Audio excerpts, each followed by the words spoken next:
Hello everyone, আমি তোতা। কালকেই বাবুর জলটা শেষ হয়ে গেছে, সেটা আর আনা হয়নি দোকান থেকে। বাড়ির জল কিছুদিন খাইয়েছিলাম, কিন্তু জানেন তো, যখন জলটা ফোটানোর পর দেখি কেমন সাদা সাদা আস্তরণ জলে ভাসে, অনেকটা পলি মাটির মতো। তাই আর বাড়ির জল খাওয়াই না, দোকান থেকেই নিয়ে আসি। তাই এখন বিকেলে বেরিয়ে পড়লাম দোকানের উদ্দেশ্যে। ভেবেছিলাম একাই যাব, তারপর দেখি বরমাসে স্কুল থেকে চলে এসেছে, তাই আমি আর বরমাসে বেরিয়ে পড়লাম বিকেলে। আজ আমাদের আরও একটি কাজ আছে। বাবুকে মায়ের কাছে রেখে বেরিয়ে পড়লাম দোকানের দিকে। মাসের বাজার শেষ হয়ে গেছে, সেগুলোই আনতে। তার দোকান থেকে এক এক করে সব নিয়ে নেব।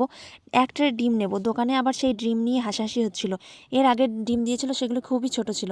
তাই আমরা বলছিলাম এবারে বড় ডিম দেবেন।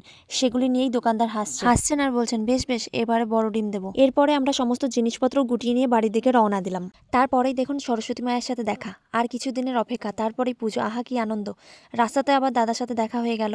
তা করতে করতে বাড়িতে চলে এলাম। ওই যে আমাদের ছোট্ট সুন্দর বস্তায় মোড়ানো কুড়ে ঘর। তবু এই ঘরটাই আমার কাছে স্বর্গ। রাতে আবার ফ্লিপকার্ট থেকে পার্সেল এসেছে। বাবুর ডাইপার, তা দিয়েছি এল সাইজ, এসেছে এস। তাও আবার সেটা কাটার পর দেখছি স্মল সাইজ। মহা জ্বালাতো, আবার বদলাতে হবে ভগবান।